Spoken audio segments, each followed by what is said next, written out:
Student, आप देख रहे हैं गेजन सक्सेस पॉइंट।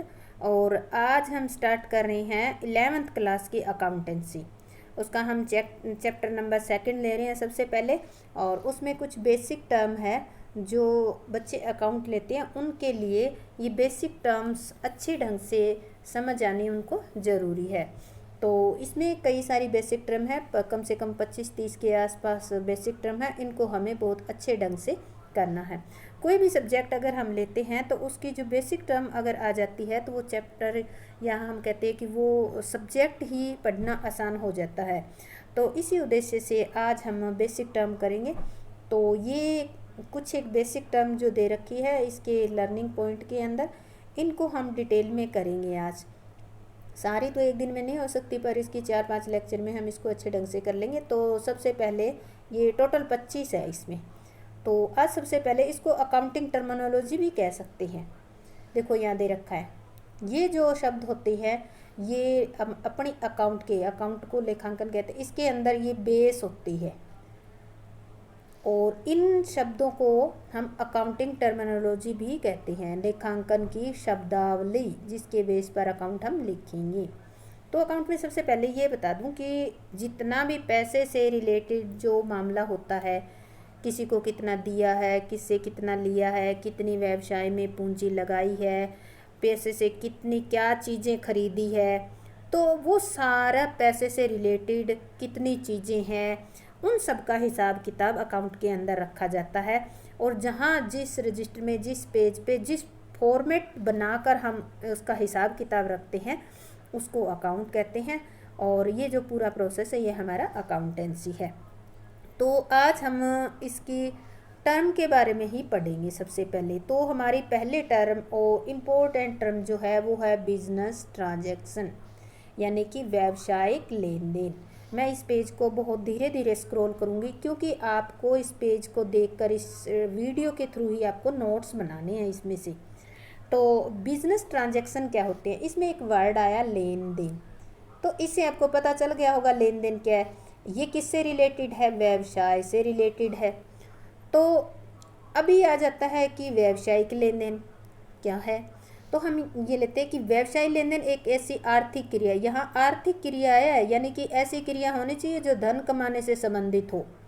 आर्थिक क्रिया जो व्यवसाय की वित्तीय स्थिति में परिवर्तन ला दे। अब वित्तीय स्थिति का मतलब है कि उसकी व्यवसाय की जो पैसे से रिलेटेड सिचुएशन होती है, जिसको फाइनेंशियल सिचुएशन कहते हैं, उसमें परिवर्तन ला देती है। इसका हम एक एग्जांपल लेके कर सकते हैं। जैसे कि आपकी एक दुकान है, आपने उसमें 1 लाख रुपए का सामान लगा रखा है, ठीक है।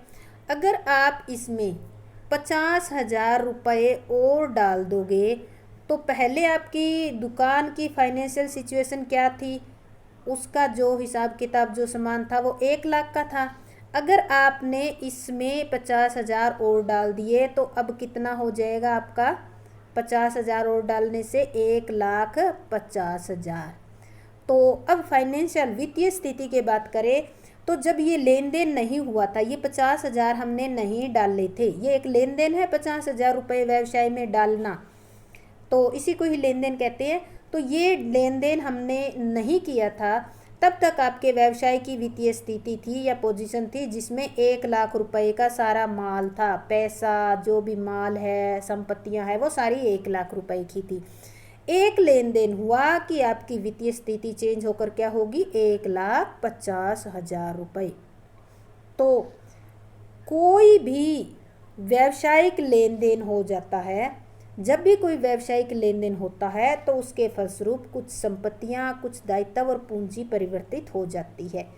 अब इन वर्ड को हम अगले पॉइंट में पढ़ेंगे कि कैसे परिवर्तित ये चीज़ें होती क्या है। तो इस तरह से हम ये कह सकते हैं एक लेन देन से इसकी वित्तीय स्थिति परिवर्तित हो जाती है। अब आता है कि ये जो लेन देन है, देखो इनकी भी तो कोई विशेषता होनी चाहिए ना, कि ये ऐसे थोड़े ना कि हर एक लेन देन को हम व्यावसायिक लेन देन मान लेंगे। तो इसमें हम पूरा गहराई से नहीं पर पूरा डिटेल ये पढ़ेंगे कि ये इनकी विशेषताएं क्या है। सबसे पहले है कि इसमें एक आर्थिक क्रिया निहित होनी चाहिए, यानी कि जो क्रिया कर रहे हैं वो किससे रिलेटेड होनी चाहिए? धन कमाने से संबंधित होनी चाहिए। अगर आपने कोई समाज सेवा से रिलेटेड कोई क्रिया की है या कोई आपने लेन देन किया है तो वो इसके अंदर शामिल नहीं किया जाएगा।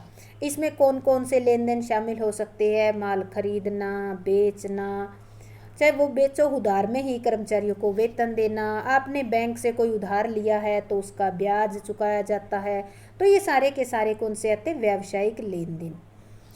अगर कोई सामाजिक लेन देन होता है तो उसको इसमें शामिल नहीं किया जाता। तो एक बात समझ आ गई कि लेन देन कैसे होने चाहिए? ऐसे लेन देन होने चाहिए या ऐसी क्रिया से संबंधित लेन देन होने चाहिए जिनका उद्देश्य क्या हो? धन कमाना। अगर धन कमाने से संबंधित है वो नहीं, संबंधित नहीं है वो क्रिया और फिर भी आपने उससे संबंधित कोई लेन देन किया है तो वो लेन देन नहीं होगा। जैसे मान लेते हैं एक एक्स नाम का एक व्यक्ति है, वो अपने मित्र के लिए कोई गिफ्ट खरीदता है तो उसको व्यावसायिक लेन देन थोड़े ना मानेंगे, क्योंकि वो तो उसका निजी हो गया। तो इस तरह से ऐसे लेन देन को जो व्यवसाय से संबंधित ही ना हो तो उनको व्यावसायिक लेन देन नहीं मानते। दूसरा, इन्होंने दिया है कि लेन देन दो भागों में बांटे जा सकते हैं। जितने भी जो लेन देन होते हैं उनको दो भागों में हम डिवाइड कर सकते हैं। कौन से? एक तो होते हैं अंदर, अंदर मतलब होते हैं संस्था के अंदर के, एक होते हैं संस्था के बाहर के। अब देखो बाहर के जो लेन देन होते हैं ना वो दो संस्थाओं के बीच में होते हैं, जैसे ए संस्था है और एक बी संस्था है।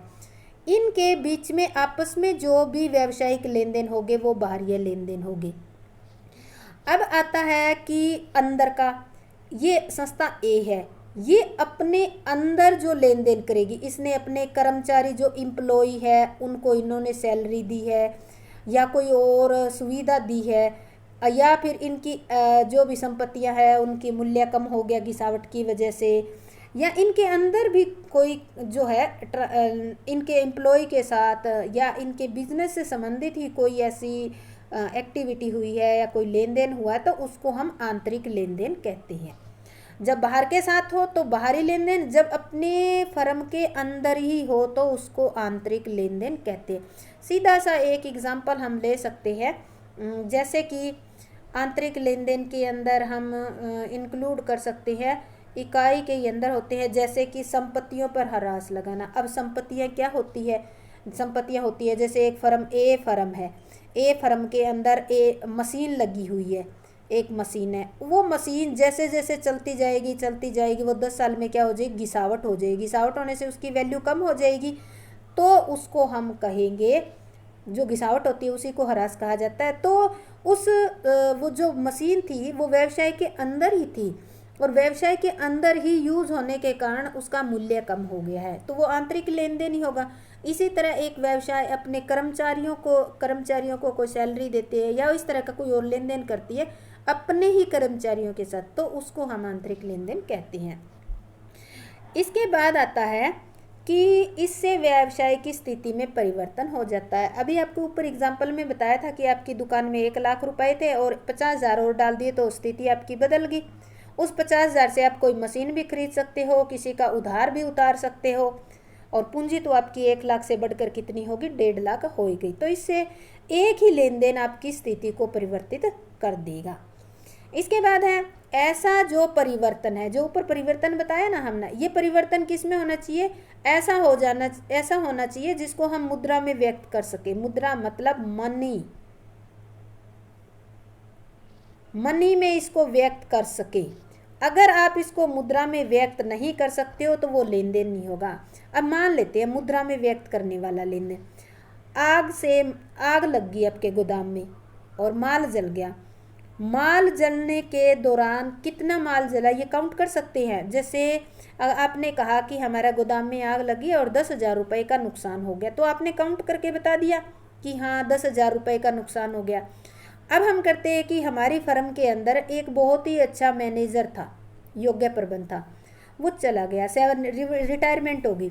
अब देखो एक बहुत ही अच्छा आदमी या अच्छा प्रबंधक जो बिजनेस को ऊपर ही ऊपर ले जा रहा था, यानी कि ग्रोथ ही ग्रोथ दे रहा था, वो चला जाता है तो इसका क्या होगा? बिजनेस को कितना नुकसान होगा उसके जाने से ये हम नहीं बता सकते मुद्रा के रूप में, 1 लाख 2 लाख करोड़ इतना। तो इस तरह के जो लेन देन है उनको इसके अंदर शामिल नहीं किया जा सकता।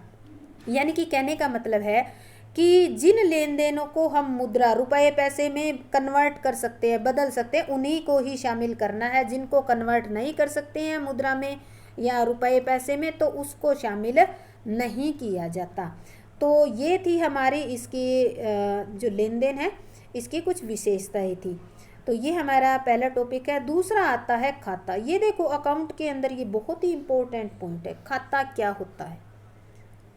खाता मतलब जैसे आपका बैंक में अकाउंट होगा, आपने बैंक में अकाउंट खोल रखा है, आपको एक कार्ड भी मिला होगा या कॉपी मिली होगी। तो बैंक में बहुत सारे लोगों के खाते होती है, उसका तो आपको ध्यान होगा क्योंकि आपके हर एक के पास कॉपी है, हर एक बच्चे का अकाउंट खुला हुआ है, कईयों को कार्ड मिला हुआ है। तो बैंक ने क्या कर रखा है, हर एक व्यक्ति का अलग अलग अपने रजिस्टर में नाम लिख के उसकी डिटेल लिख रखी है और उसको एक कॉपी बना के दे रखी है, उसको एक कॉपी बना के दे रखी है जिसमें सारा लेन देन उसी में ही लिखती है। तो यहाँ क्या होता है, इसमें खाते में क्या होता है, एक ही प्रकृति के लेन देनों को एक ही स्थान पर लिखकर जोड़ते घटाती हैं। एक ही प्रकृति के लेन देनों को, जैसे बैंक क्या करता है, जैसे राम का खाता है, राम का खाता है, तो बैंक क्या करता है, अगर आपने रुपए जमा किए तो आपके ही उस कॉलम में जमा होंगे। मान लेते हैं 5,000 जमा किए, निकाले तो 2,000 आपके वहीं घटा देंगे। इस तरह एक ही जगह, ये फॉर्मेट होता है, आगे दिखाऊंगी। तो एक ही जगह, एक ही प्रकृति के, यानी कि आपके हैं तो वो आपके खाते में करेंगे, शाम के हैं तो वो शाम के खाते में करेंगे। इस तरह से उनके अपने उसी कॉलम में, या हम कह सकते हैं उसी जगह जोड़ते घटाते रहते हैं। ऐसे स्थान जहाँ पर एक ही प्रकृति के लेन देनों को लिख कर जोड़ते घटाते हैं उनको खाता कहते हैं। अब देखो, आप अपनी अगर पासबुक उठा के देखोगे ना, तो उसके ऊपर डेबिट और क्रेडिट लिखा होता है। आपको अभी तक तो डेबिट क्रेडिट का मीनिंग नहीं पता नहीं था, पर अब पता चल जाएगा। इसका डेबिट क्रेडिट का मीनिंग समझने से पहले हमें खाते का फॉर्म, प्रारूप समझना होगा कि किस तरह से ये खाता बनता है। अर्थ भी समझना होगा। खाता क्या होता है, एक खाता किसी व्यक्ति विशेष या किसी विशेष मद से संबंधित सभी लेन देनों का जोखा है। क्या होता है खाता, ये एक ही लाइन में इसकी डेफिनेशन आ जाती है भी। एक खाता किसी विशेष व्यक्ति राम श्याम गीता सीता कोई हो सकता है, विशेष मद कोई भी हो सकती है। जैसे अभी हम मशीन की बात कर रहे थे ना, आप अपने बिजनेस में मशीन का भी अकाउंट बना सकते हो, भूमि का बना सकते हो, आपका फर्नीचर है उसका बना सकते हो। तो उनसे संबंधित लेन देनों का जो लेखा जोखा एक जगह लिखा जाएगा वो ही खाता कहलाता है। तो हम क्या करते हैं, हर एक व्यक्ति का, हर एक संपत्ति वो होती है जिस पे स्वामी का अधिकार होता है, सारी चीज़ों पे वो संपत्ति होती है। डिटेल में करेंगे। दायित्व वो होते हैं जो स्वामी को बाहर भुगतान करने होते हैं, तो इसके भी अलग। खर्चा, जो खर्चा होता है, आय जो आय मिलती है, तो इन सब के अलग अलग खाते रखते हैं। तो एक बिजनेस जब हम करते हैं तो बहुत तरीके के बहुत सारे खाते बनाए जाते हैं और जिस जगह पर ऐसा लिखा जाता है, यानी कि ये चीज़ें जो है ना, इनको एक रजिस्टर में जिस जगह हम लिखेंगे उसे ही हम अकाउंट कहेंगे। जैसे अभी आपको कहा था, राम श्याम घनश्याम मशीन वेतन कितने भी बनते हैं, जितने भी लेन देन होते हैं ना, उन सब के लिए खाता बना देती हैं। तो इसके बाद आता है, इन्होंने दी है, इसकी एक परिभाषा दी है, कार्टर ने दी है। ये कहते हैं एक खाता किसी विशेष व्यक्ति के किए गए सभी लेन देनों का या निश्चित वस्तुओं का। देखो, लेन देन जो किए हैं वो तो व्यक्ति से संबंधित हो गए, विशेष व्यक्ति दे दिया ना इन्होंने, विशेष व्यक्ति। और वस्तुओं से संबंधित जैसे आपको बताया था, मशीन का, खर्चे का, आय का, फर्नीचर का, ये सारे खाते आ जाते हैं। तो उनका सारांश रूप में खाता बही में लिखा है। खाता बही हम कहते हैं एक बड़ा रजिस्टर होता है जिसमें ये सारी तरह के खाते बनाए जाते हैं, उसी को ही कहते हैं हम खाता बही, कोई अलग चीज़ नहीं होती है। तो ये हमारा खाता, इसका आगे हम प्रारूप जो है वो करेंगे। अभी देखो, इसके दो पार्ट होती है, यहाँ से देख लो, इसके दो पार्ट होती है। इसको कहते हैं डेबिट साइड, इसको कहते हैं क्रेडिट साइड। अब यहाँ ये एक लाइन लगी होती है, ये टी फॉर्म में दिखा रखा है, यहाँ भी लगी होती है। अब आपने, अब पासबुक उठाना, आप देखना ऐसे बना हुआ है आपके पासबुक का खाता। यहाँ पर डेट का कॉलम होगा, यहाँ पर डेट का कॉलम होगा, एस इस तरीके से बना हुआ डेट, यहाँ पर्टिकुलर लिखा होगा, पर्टिकुलर, और यहाँ पर रुपीज़ लिखा होगा, ये डेट, और यहाँ पर फिर पर्टिकुलर। ये जो डेबिट और क्रेडिट होते हैं ना, इनकी साइड ये होती है, इसकी ये क्रेडिट जो होता है, अब देखो इसमें दो पार्ट होते हैं, बाईं तरफ के भाग को हम डेबिट साइड कहते हैं, ये बाईं साइड है तो इसको हम डेबिट कहेंगे, और दाईं साइड को हम क्या कहते हैं, क्रेडिट कहते हैं। अब देखो हम जब अकाउंट बनाते हैं तो इतने बड़े बड़े नाम नहीं लिखते, डेबिट क्रेडिट, हम क्या लिखते हैं, इनको शॉर्ट में लिखते हैं। डेबिट को हम लिखते हैं DR, इसको डॉक्टर नहीं पढ़ना है, इसको डेबिट कहते हैं, और क्रेडिट को पूरा नहीं CR डॉट लिखना है। इतने से हम समझ जाएंगे, क्योंकि अकाउंट की टर्म पढ़ रहे हैं तो टर्म में इसी तरह से होता है, शॉर्ट में लिखना होता है। तो DR डॉक्टर नहीं, डेबिट, CR क्रेडिट। अब देखो यहाँ पर पर्टिकुलर में कौन सी अमाउंट क्या चीज़ लिखी जाएगी, उसके लिए वो रूल के अकॉर्डिंग होती है। डेबिट करने और क्रेडिट करने के कुछ रूल होते हैं जो आगे आएंगे। तो अब देखो हम बना रहे हैं, जैसे इन्होंने कहा, एग्जांपल दिया कि कैश अकाउंट के लेन देन, कैश अकाउंट के जितने भी लेन देन होंगे वो हम यहाँ लिख देंगे, लिख दिया कैश अकाउंट। जितने रुपए आएंगे उसको हम यहाँ रिसीप्ट कहते हैं, जितने आएंगे उनको यहाँ लिख देंगे और जितने जाएंगे उनको क्रेडिट साइड में लिख देंगे। तो इस तरह से ये हमारी पेमेंट साइड होगी। तो इस तरह से हम लिख देते हैं इनको। ये हमारा अकाउंट का ये परफॉर्मा है, और इसको हम अगर आप देखो तो टी फॉर्म में आ जाता है, इस कारण इसको टी प्रारूप भी कहते हैं। और अब देखो अकाउंट का लिखने का तरीका, इतना बड़ा शब्द नहीं लिखेंगे हम, इतना, इसको अकाउंट को ऐसे लिखते हैं शॉर्ट में, टर्म। डेबिट को DR लिखते हैं, क्रेडिट को CR। अभी के लिए आपको इतना ही समझना जरूरी है, ये डेबिट साइड यानी कि इसके बाईं तरफ लिखा जाता है डेबिट, और ये क्रेडिट। इस डेबिट को इसमें कौन सी आइटम यहाँ लिखनी है, कौन सी आइटम डेबिट में लिखनी है, वो हम डेबिट और क्रेडिट के रूल करेंगे, तब आपको समझ में आ जाएगा। ये परफॉर्मा इस तरीके से बनाया जाता है। तो ये हमारा अकाउंट से रिलेटेड टॉपिक हमारा कंप्लीट। इसके बाद आता है नई टर्म आती है जो कैपिटल। इसके जो टर्म होती है, इनको इंग्लिश के वर्ड आप याद कर लेना, हिंदी वाले वर्ड में आपको जब खाते बनाने लगोगे तो दिक्कत आएगी, तो इंग्लिश टर्म आपको याद करने, इंग्लिश के ये वर्ड याद करने जरूरी है। कैपिटल पूंजी, जो धन व्यवसाय के स्वामी ने व्यवसाय में लगा रखा है उसे कहते हैं। मान लेते हैं आपकी बैग बनाने की एक फैक्ट्री है, ठीक है, आपने उसके अंदर 1 लाख रुपया लगा रखा, आपने लगा रखा है आपका खुद का, तो वो 1 लाख रुपये आपकी क्या कहलाएगी, पूंजी कहलाएगी। ये क्या होता है, अब पूंजी जरूरी नहीं है कि सारे के सारे नगद ही लगाओगे आप। ये जो पूंजी है, हो सकता है आपने 50,000 का क्या किया, कैश लगा दिया, नगद लगा दिए, और आपके पास 20,000 की सिलाई मशीन थी, आप वो भी लगा सकते हो। 30,000 रुपये आप जैसे कि आपका जो है कोई और सामान हो सकता है, इसके अंदर 30,000 का कोई और सामान भी लगा सकते हो। कोई भी, जैसे आपके कोई आपका बैग की फैक्ट्री है, हो सकता है आपके घर कोई साधन खड़ा था तो बैग इधर उधर ले जाने के लिए आपने वो साधन ही लगा दिया है, पुराना हो, इस तरह से कोई स्कूटर वगैरह, कोई बाइक, उसकी पे रख कर आप बैग ले जा रहे हो। तो कुल मिलाकर हम कहते हैं कि 1 लाख रुपए जो आपने लगा रखे हैं वो आपकी पूंजी है, और वो किसी भी रूप में हो सकती है, वो नकदी के रूप में भी हो सकती है, वो माल के रूप में भी हो सकती है। माल जैसे बैग बना रहे हो तो कपड़ा, आपकी खुद की दुकान है तो उस, या आपके घर कपड़ा पड़ा था, या जैसे भी है, ज़रूरी नहीं है कि कपड़ा सारा घर ही मिल जाए। कपड़ा नहीं है तो इसके बाद कोई संपत्ति जैसे कि हमने कहा ना, मशीन लगा दी, तो इस रूप में भी आप लगा सकते हो। तो स्वामी द्वारा लगाई गई इस पूंजी की सहायता से व्यवसाय में क्या खरीदते हैं, माल और संपत्तियाँ। आप अपने 1 लाख रुपए लगाकर आप उस बिजनेस के लिए जो ज़रूरी चीज़ें होगी वो खरीदोगे। अभी हम इसको कैसे ज्ञात करेंगे, ये देखो, इस एग्जाम्पल की सहायता से। व्यवसाय में नकदी कितनी लगाई आपने? 20,000। मशीन कितने की लगा दी? 50,000 की। माल कितने का लगा दिया? 1,00,000 का। देनदार कितने के हैं? 40,000 के। ये देनदार है क्या? आपको ये देखना है। देनदार वो है जिनको आपने उधार माल बेच दिया है और वो अभी आपको रुपए देंगे, आपको देंगे, तो ये देनदार है।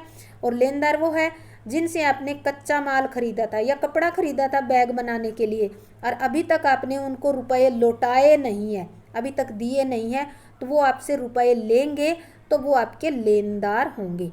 तो अब देखो हम कैसे पूंजी की कैलकुलेशन करते हैं। 20,000 आपने नगद लगाए, 50,000 का माल हो गया, 1,00,000 रुपये, ओ 1,00,000 रुपये, सॉरी 50,000 की मशीनरी होगी, 1,00,000 का माल हो गया।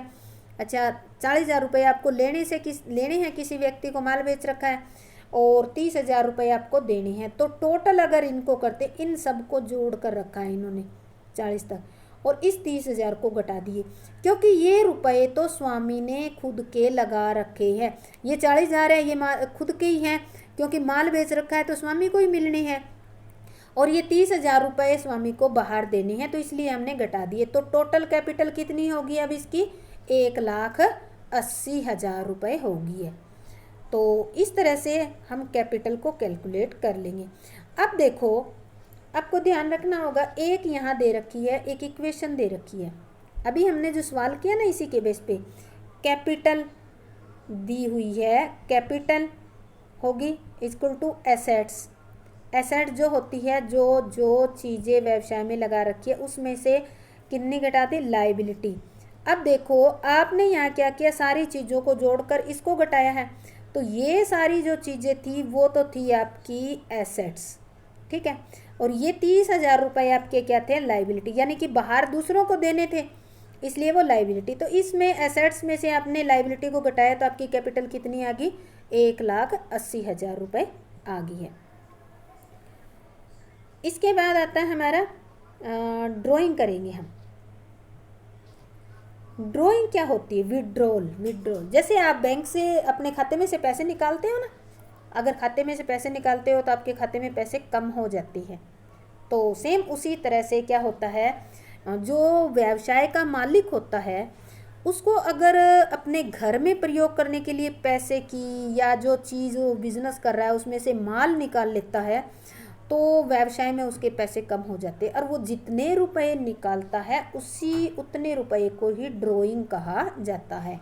जैसे व्यवसाय के स्वामी द्वारा व्यवसाय से निजी प्रयोग के लिए निकाली गई कोई भी राशि, नगद भी निकाल सकते हो, माल का मूल्य, माल भी निकाल सकते हो, या फिर आप व्यवसाय के फंड में से कोई भी अपना निजी खर्चा भुगतान कर सकते हो।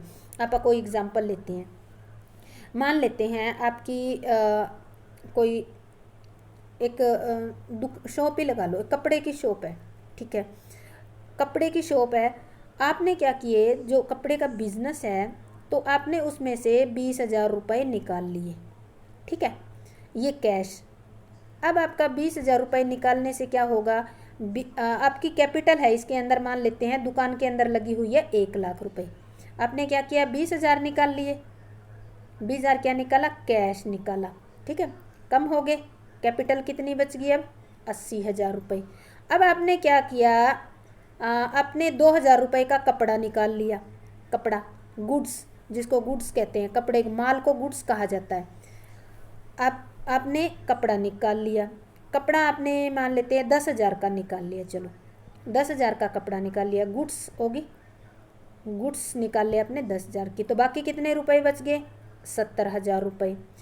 अब ये भी हो सकता है कि जो आपका दुकान का हिसाब किताब था या दुकान का जो अकाउंट था, उसमें से क्या किया आपने, अपने बिजली का बिल भुगतान कर दिया, बिजली का बिल दुकान का नहीं, आपके घर का, तो मान लेते हैं 1,000 रुपये वो बिजली का बिल भुगतान कर दिया, 2,000 कर दिया, तो बाकी कितने बचे आपके? 68,000। अब देखो निकालने लगे तो 1,00,000 पूंजी कितने पे आ गई? 68,000 पे आ गई। तो ये जितने निकाले हैं, यहाँ निकाल लिए 20,000 नगद निकाल लिए, 10,000 का माल निकाल लिया, और 2,000 रुपये आपने ट्रांसफ़र करवा दिए, तो ये जो टोटल 32,000 रुपये हैं, ये क्या कहलाएगी? आपकी ड्राइंग कहलाएगी। ये जितने निकाले हैं ये सारी ड्राइंग कहलाएगी। इसके बाद आता है हमारा लायबिलिटी। ये बहुत ही इम्पोर्टेंट पॉइंट है, इसको ध्यान से समझना बच्चों। हाँ, लायबिलिटी क्या होती है? लायबिलिटी को आप ये कह सकती हो कि आपके ऊपर एक जिम्मेवारी है और वो आपको पूरी करनी है, यही मान के चलते हैं हम अब एक लोकल भाषा में। वह राशि जो व्यवसाय ने अन्य पक्षों को देनी है, किसको? स्वामी को छोड़कर बाहर देनी होती है, दायित्व कहते हैं। मान लेते हैं ये दायित्व का, आपने कोई 50,000 का माल उधार में खरीदा है, क्रेडिट पे, क्रेडिट मतलब उधार होता है, क्रेडिट पे खरीदा है। तो जब तक आप 50,000 रुपये भुगतान नहीं करोगे तो ये 50,000 भुगतान करने का दायित्व आपके सिर पर रहेगा, और जब तक रहेगा तब तक ये 50,000 आपके दायित्व ही कहलाए जाएंगे। तो अब ये देखो, स्वामी को थोड़े ना देने हैं ये 50,000 रुपये। मान लो आपने एक यूनिट जो है, ए बिजनेस एंटिटी है, इससे खरीदे हैं, तो आपको ये किसको पे करने होंगे? ए को पे करने होंगे। तो अगर पूछा जाए कि ए के प्रति आपकी लायबिलिटी कितनी है, तो आप सीधे से कह सकते हो कि 50,000 रुपये हमें उसको देनी है। या ये कह सकते हो कि ए आपसे लेनदार है, क्रेडिटर है वो, क्योंकि आपने उससे उधार माल खरीदा है तो वो लेने वाला है। लेने वाले को हम कहते हैं लेनदार। तो वो लेने वाला है, जो लेने वाला आपसे लेने वाला होगा और बाहर की पार्टी होगी, वही आपकी लायबिलिटी कहलाएगी। इसके बाद देखो, जो हमने जो पहले की थी ना इक्वेशन, उसी में ही 3 पॉइंट लिए थे। उस टाइम हमने क्या निकाला था? कैपिटल निकाली थी। अब हम दायित्व निकाल सकते हैं। मेन एसेट्स होती है आपकी, ध्यान रखना। तो लायबिलिटी कैसे निकाल लेंगे?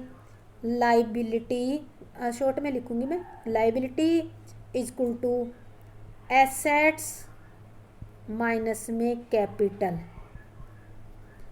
अभी एक एग्जांपल लेते हैं। मान लेते हैं अभी थोड़ी देर पहले हमने किया था जो 1 लाख का लेके, अभी मान लेते हैं आपने खुद की कैपिटल तो 1 लाख लगाई है, ठीक है, 1 लाख लगाई है, पर आपके बिजनेस में जो मशीन वगैरह और जो सारा सामान है, या बिजनेस की वैल्यू कहें, सब चीज़ों को मिलाकर वो बैठती है 1,50,000 रुपये, ठीक है। तो ये जो 50,000 रुपये, अब देखो आपके पास एसेट्स, आपने इतना सारा सामान खरीद रखा 1,50,000 का, पर आपने रुपए कितने लगाए थे? 1 लाख। तो ये 50,000 कहाँ से आए? ये 50,000 आपने बाहर से ले रखे हैं, लोन ले रखा होगा। ये 50,000 ही आपकी लायबिलिटी है जो बाहर आपको पे करनी पड़ेगी। ये इक्वेशन है एक, इस इक्वेशन से आप एसेट्स भी निकाल सकते हो। अब इस एसेट्स कैसे निकालेंगे अगर निकालनी होगी तो? मान लेते हैं हमारी एसेट्स कितनी है? एसेट्स है हमारी 1.5 लाख, इसी के अकॉर्डिंग निकालते हैं। 1.5 लाख इक्वल टू, आपने खुद की कैपिटल कितनी लगाई? आपने कैपिटल लगाई 1 लाख, प्लस उधार की कितनी ले ली आपने? लायबिलिटी आपकी कितनी है? 50,000। तो होगी आपकी, प्लस करेंगे इसको, आपकी होगी 1.5 लाख रुपए एसेट्स। तो इस इक्वेशन से इस तरह से हम इसको निकाल सकते हैं। यानी कि लायबिलिटी मतलब होता है बाहर पे करना, थर्ड पार्टी को पे करना। अब देखो, अगर आप बिजनेस करते हो तो ज़रूरी नहीं है कि जो उधार से माल खरीदते हैं, उधार पर माल खरीदते हो आप उन्हीं को ही देना पड़ता है। बिजनेस में एक करंट अकाउंट होता है। कई बार क्या करते हो सकता है आपके एक बैंक ओवरड्राफ्ट आइटम आएगी, उसको बता रही हूँ। तो कई बार क्या होता है, करंट अकाउंट में मान लेते हैं आपके खाते में रुपए पड़े हैं 50,000, ठीक है। आज की डेट में कौन सा अकाउंट है? करंट अकाउंट है ये, क्योंकि व्यापारियों का करंट अकाउंट ही होता है। और जब अकाउंट खुलता है तो बैंक आपको एक शॉर्ट टाइम लोन लेने का या इंस्टेंट लोन लेने की एक लिमिट दे देती है, जैसे 50,000 होगी, 1 लाख, इस तरह से। तो अब आपको चेक काटना है आज, और चेक काटना है आपको 60,000 का, पर आपके खाते में रुपए कितने हैं? 50,000। तो आप, बैंक ने आपको लिमिट दे रखी है, तो आप क्या करोगे? 60,000 का चेक काट दोगे। 60,000 का चेक काट दिया, पर आपके खाते में तो रुपए कितने हैं? 50,000। ये 10,000 जो है वो क्या हुए? बैंक ने आपको दे दिए हैं, क्योंकि बैंक ने लिमिट दे रखी है आपको, तो ये एक टाइप से बैंक ने आपको एडवांस दे दिए हैं आपका काम चलाने के लिए। तो ये जो 10,000 रुपये हैं, ये बैंक का एक टाइप से आपका, बैंक ने आपके खाते में रुपए थे, उससे ज़्यादा रुपए जितने बैंक आपने ड्रॉ किए हैं, तो वो ज़्यादा रुपए ही आपका बैंक ओवरड्राफ्ट होगा। और ये रुपए ये नहीं है कि आपको पे नहीं करने पड़ेंगे, आपको बैंक में ये 10,000 रुपये देने पड़ेंगे और इसके ऊपर इंटरेस्ट भी पे करना होता है, और उसको जितना जल्दी हो उतना जल्दी इसको पे किया जाता है। तो ये जो है ये आपको पे करना है, तो ये आपको आपकी क्या है, एक लाइबिलिटी है। इसके बाद आता है बिल्स पेबल। बिल्स पेबल क्या होता है, मान लेते हैं कि आपने माल खरीदा था 10,000 का, कहीं से 50,000 का कर लेते हैं, 10 तो छोटा हो गया, 50,000 का माल खरीदा था, ठीक है। आपने उस ए पार्टी से खरीदा था, ठीक है। आपने ए पार्टी को बिल पर साइन करके दे दिए कि मैं 3 महीने के बाद इस बिल के 50,000 रुपये पे कर दूंगा। तो ये बिल जो है 3 महीने तक आपका क्या कहलाएगी, लाइबिलिटी कहलाएगी, ये बिल्स पेबल कहलाएगा। इसको बिल्स पेबल कहते हैं, क्यों, क्योंकि इस बिल के रुपए आपको इस 3 महीने जब पूरे होंगे ना, उस तारीख को आपको पे करने हैं। जब तक पे नहीं होंगे तब तक ये 50,000 रुपये आपकी लाइबिलिटी है। इसी तरह से क्रेडिटर क्या है, आपने किसी से 50,000 का माल खरीद लिया, और जब तक उसको पे नहीं करोगे तब तक वो आपका लेनदार बना ही रहेगा। क्रेडिटर मतलब लेनदार, लेनदार तो यही है, पर इसका क्या हुआ, एक टाइम फिक्स हो गया 3 महीने का, तो आपने बिल पे साइन करके दे दिए। बिल पे साइन होने की वजह से आपका बिल पेबल बन गया। और यहाँ क्या है, यहाँ कोई बिल साइन नहीं हुआ है, ये आपको पे करने हैं। आप 2 दिन में भी कर सकते हो, आप 10 दिन में भी कर सकते हो, आपकी अच्छी अंडरस्टैंडिंग है तो आप 1 महीने में भी पे कर सकते हो। तो जब तक पे नहीं करते हो तब तक आपके लिए क्या होंगे, ये आपकी लाइबिलिटी होगी। इसके बाद आता है अनपेड वेजेज। अनपेड वेजेज मतलब होता है कि महीना बीत गया है, जैसे कि हम लेते हैं कि दिसंबर महीने की सैलरी थी 1,20,000 रुपये, ठीक है। अब ये महीना बीत गया और महीना जनवरी या फरवरी आ गया है। फरवरी में बात करें तो आपने दिसंबर वाली जो सैलरी या जो पैसा आपको देने था वो फरवरी तक नहीं दिया है, या फिर जनवरी तक नहीं दिया है। तो जब तक ये नहीं भुगतान करोगे तब तक आपके लिए क्या रहेगी, ये लाइबिलिटी बनी रहेगी। इसी को लाइबिलिटी कहते हैं। यानी कि जो रुपए बाहर देने हैं, बाहर की पार्टी को देने हैं और वो आपने नहीं चुकाए हैं, तो जब तक नहीं चुकाते हो तब तक वो आइटम जो है आपके लिए एज ए लाइबिलिटी खड़ी रहेगी। तो ये जो लाइबिलिटी होती है ना हमारी, ये 2 तरह की होती है, 2 पार्ट में इन्होंने डिवाइड किया। एक तो होती है इंटरनल। इंटरनल कौन सी होती है, वे सारी राशियां जो व्यावसायिक संस्था ने स्वामी या स्वामियों को देनी है। अब देखो आप कहोगे कि स्वामियों को क्या देनी होती है, क्योंकि जो बिजनेस होता है उसमें पूंजी कौन लगाता है, मालिक लगाता है, स्वामी लगाता है। तो अब स्वामी भी तो चाहेगा कि मेरी पूंजी सुरक्षित रहे और मुझे लाभ भी मिलता रहे। तो इस तरह का जो लेन देन होगा या जो भी आइटम होगी वो इंटरनल लाइबिलिटी होगी। और बाहरी दायित्व एक्सटर्नल लाइबिलिटी तो वो अभी हमने ऊपर पढ़ी है कि जैसे क्रेडिटर, बैंक ओवरड्राफ्ट हो गए, ऋण हो गए, इनको आप जब तक पे नहीं करोगे तो ये बाहर के हैं, तो आपकी बाहरी लाइबिलिटी में काउंट किया जाता है। इसके बाद आता है, इसको आगे फिर 2 भाग में बांट दिया, 2 पार्ट में इन्होंने डिवाइड किया। एक को कहा नॉन करंट लाइबिलिटी। यहाँ 2 वर्ड आया, एक करंट, यहाँ एक करंट आया है और एक नॉन करंट आया। अब ये ना जब करंट नॉन करंट आ जाता है तो उसको टाइम के अकॉर्डिंग स्टडी करना है आपको।